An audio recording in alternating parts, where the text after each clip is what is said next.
The rain outside crashed heavily against the windows while silence filled the living room. Yulong stood near the table holding a document in trembling hands. His breathing was uneven. His eyes were red with disbelief. Across the room, Mei stood frozen completely. She already knew what was inside the envelope, and that terrified her. Yulong slowly looked up at her. "Tell me this is fake." His voice sounded broken more than angry. Mei's lips trembled immediately. "Yulong, tell me." The sudden rage in his voice made her flinch. The DNA test paper slipped slightly in his hand as he stared at her, like he no longer recognized the woman standing in front of him. Their little daughter slept peacefully upstairs, completely unaware that her family was falling apart downstairs. Yulong laughed bitterly through tears. "All these years," his voice cracked painfully.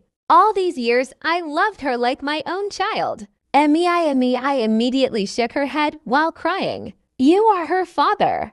"Don't say that right now." The pain in his voice echoed through the room. Yulong turned away suddenly, running a trembling hand through his hair. His chest felt tight. His entire world suddenly felt unreal. He remembered teaching the little girl how to walk, holding her tiny hand on her first day of school, carrying her to sleep whenever she had nightmares. Every memory now stabbed his heart painfully. Yulong looked back at Mei again. Who is he? Mei's tears fell harder instantly. Please, who is her real father? The scream shattered the room completely. Mei covered her mouth while crying. Yulong's eyes slowly filled with tears too. "You lied to me." "No, you let me believe she was mine." Mei stepped closer desperately. "I was going to tell you." "When?"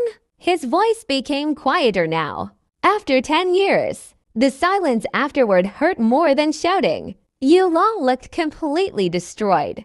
Mei cried helplessly. "I was scared." Yulong laughed painfully. "Scared?" He held up the DNA papers. "Do you understand what this did to me?" Mei's breathing became uneven. Yulong's voice shook emotionally. "I would have given my life for both of you." The pain behind those words shattered her completely. She fell to her knees crying. "I never wanted to hurt you." Yulong stared at her silently. "Then why hide this from me?" Mei wiped her tears weakly. "Because when I found out I was pregnant, the other man disappeared." Yulong closed his eyes briefly. "And then I met you." Her voice broke completely. "You loved her before she was even born." Yulong's tears finally fell too. "So you decided to build our entire marriage on a lie?" "No." She cried harder. "I truly loved you." Yulong looked exhausted suddenly, but not enough to trust me with the truth. The room became quiet except for Mei's crying. Upstairs, faint footsteps suddenly echoed softly. Both of them froze instantly. Their daughter slowly appeared at the top of the stairs holding her small stuffed rabbit. Her sleepy eyes looked confused. "Daddy?"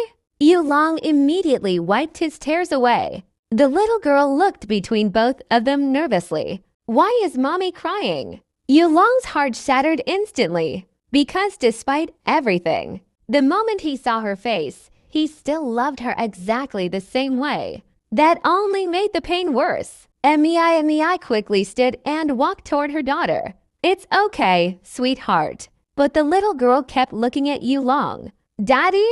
Yulong forced himself to smile softly. "Come here." The child slowly walked downstairs before running into his arms naturally. Without thinking, Yulong held her tightly against his chest. His eyes immediately closed, because this child still felt like his daughter. Even now, the little girl touched his face gently. "Why are your eyes wet?" Yulong nearly broke down again. He kissed her forehead softly. "Daddy's just tired."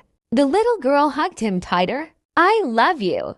Those 3 words destroyed whatever strength he had left. Yulong held her silently while tears rolled down his face again. Mei watched helplessly. The little girl looked toward her mother again. Did I do something bad? Both adults froze instantly. Mei quickly shook her head. No, baby. Never. Yulong hugged the child tighter immediately. None of this is your fault. His voice cracked badly. The little girl rested her head against his shoulder peacefully. Within minutes, she slowly fell asleep again in his arms. Yulong carefully carried her back upstairs quietly. Mei remained downstairs crying silently the entire time. Several minutes later, Yulong returned alone. The anger in his face had faded now. Only pain remained. Mei looked at him weakly. Are you leaving? Yulong stayed silent for several seconds, then finally spoke softly. I don't know. Her tears returned instantly. Yulong looked emotionally exhausted. Part of me wants to hate you right now. Mei lowered her eyes. I know, but another part of me. His voice broke again. Still loves that little girl upstairs more than anything in this world. Mei cried harder. Yulong sat down slowly like his body no longer had strength left. Do you know what hurts the most? Mei looked at him through tears. It's not that she isn't biologically mine. His eyes slowly filled again. It's realizing you never trusted me enough to tell me the truth. The guilt on Mei's face became unbearable. I was afraid you would leave us. Yulong laughed sadly. And now? Neither of them answered. The rain outside slowly became softer. Yulong stared at the floor quietly. Then after a long silence, he finally whispered something almost too softly to hear. No matter what happens between us, he looked upstairs toward his daughter's room. She will always be my little girl. Mei completely broke down emotionally after hearing that. Because even through heartbreak, Yulong still chose love before anger. And somehow, that made the pain even deeper.